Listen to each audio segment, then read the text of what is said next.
Bismillahirrahmanirrahim. Today this is our fourth lecture of Biology 10th chapter 10.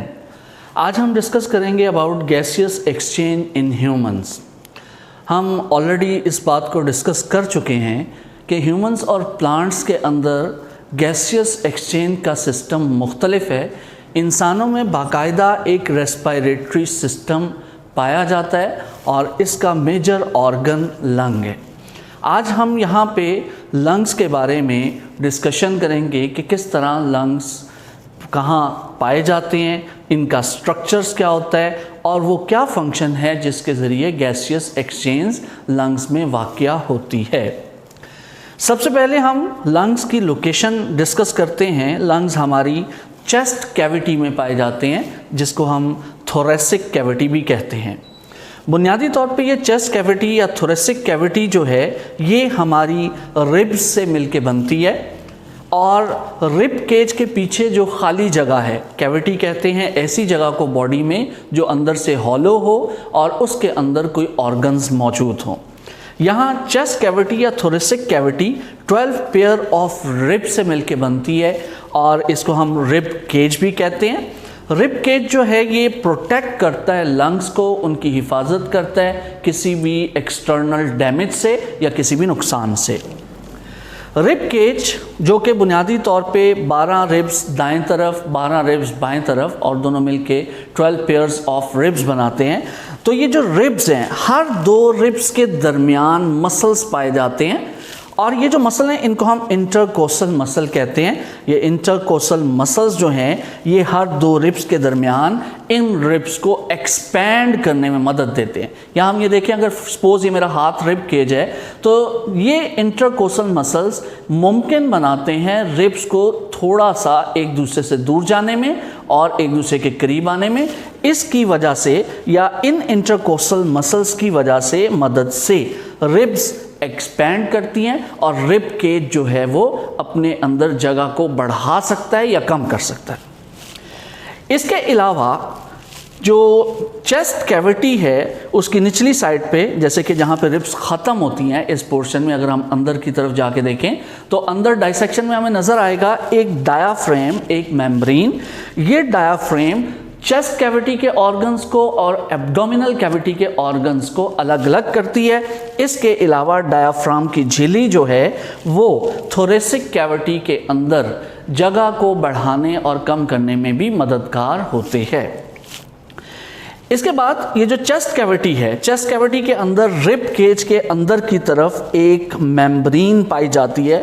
इसको हम यूँ कह सकते हैं कि ये एक ऐसी मेम्ब्रेन है जिसके अंदर लंग्स लिपटे होते हैं और इसके दो हिस्से हैं, आउटर मेम्ब्रेन और इनर मेम्ब्रेन। इस मेम्ब्रेन को हम एक ख़ास नाम देते हैं और ये नाम है प्लूरल मेम्ब्रेन। इसकी आउटर मेम्ब्रेन को हम पेरिटल प्लूरा कहते हैं, जबकि इनर मेम्ब्रेन जो है वो वेसिरल प्लूरा कहलाती है।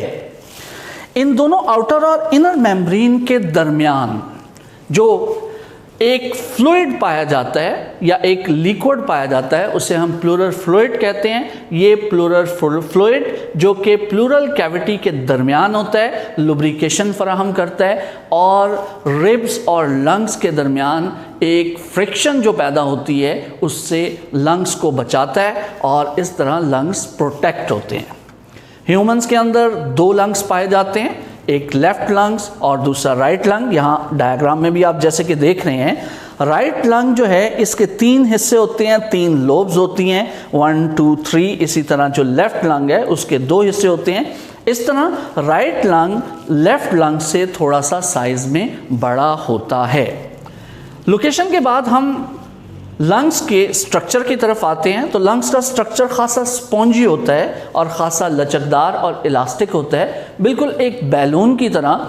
जिस तरह बैलून में हवा भरें तो वो फूल जाता है और जब उसमें से हवा को हम निकाल दें तो वो फ्लेसिड होके सुकड़ के छोटा हो जाता है। बिल्कुल इसी तरह लंग्स जो है काम करते हैं। जब हम सांस अंदर खींचते हैं या इनहेलेशन का प्रोसेस होता है तो लंग्स जो हैं अपने स्पॉन्जी स्ट्रक्चर और इलास्टिक स्ट्रक्चर की वजह से एक्सपैंड कर जाते हैं और उसके अंदर एल्वियोलाई में और पूरे लंग्स में हवा भर जाती है। और जब हम एक्सहेलेशन के प्रोसेस में हवा को अपने लंग्स से बाहर निकालते हैं तो इस सूरत में जो फैले हुए लंग्स हैं वो सुखड़ जाते हैं, फ्लिसिड हो जाते हैं। Functions of lungs. लंग्स जो हैं हार्ट के साथ मिलकर काम करते हैं। हार्ट ब्लड को पंप करता है पूरी बॉडी के अंदर। यहाँ पे हार्ट के अंदर एक पल्मोनरी आर्टरी पाई जाती है जो कि ज़िम्मेदार होती है ब्लड को हार्ट से लंग्स तक लाने की। पल्मोनरी आर्टरी डिवाइड होती है आर्ट्रियोल्स के अंदर। ये आर्ट्रियोल्स जो हैं आगे चल के मज़ीद छोटी वेसल्स जिन्हें हम कैपिलरीज कहते हैं उसमें डिवाइड हो जाते हैं और आखिरकार ये कैपिलरीज जो हैं एल्वियोलाई को सराउंड करती है। जैसा कि हमने लास्ट लेक्चर में पढ़ा था कि लंग्स के अंदर एल्वियोलाई वो जगह है या वो सैक्स या थैलियाँ हैं जहाँ पे ऑक्सीजन और कार्बन डाइऑक्साइड गैसेस की एक्सचेंज होती है। अब हम यहाँ पे रुक के, चूँकि हम डिस्कस कर चुके हैं कि पल्मोनरी आर्टरी किस तरह छोटी छोटी और मज़ीद छोटी होते हुए एल्वियोलाई तक पहुंचती है।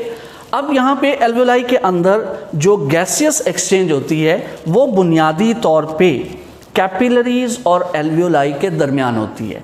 ब्लड कैपिलरीज खून से भरी हुई हैं जबकि एल्वियोलाई जो है उसके अंदर बाहर से आने वाली एयर भरी हुई है। अब होता क्या है कि ऑक्सीजन जो है वो एल्वियोलाई से ब्लड कैपिलरीज के अंदर चली जाती है जबकि कार्बन डाइऑक्साइड जो कैपिलरीज ब्लड के अंदर मौजूद है वहाँ से निकलकर एल्वियोलाई के अंदर दाखिल हो जाती है और इस तरह एल्वियोलाई और कैपिलरीज के दरमियान ऑक्सीजन और कार्बन डाइऑक्साइड गैसेस का तबादला मुकम्मल होता है।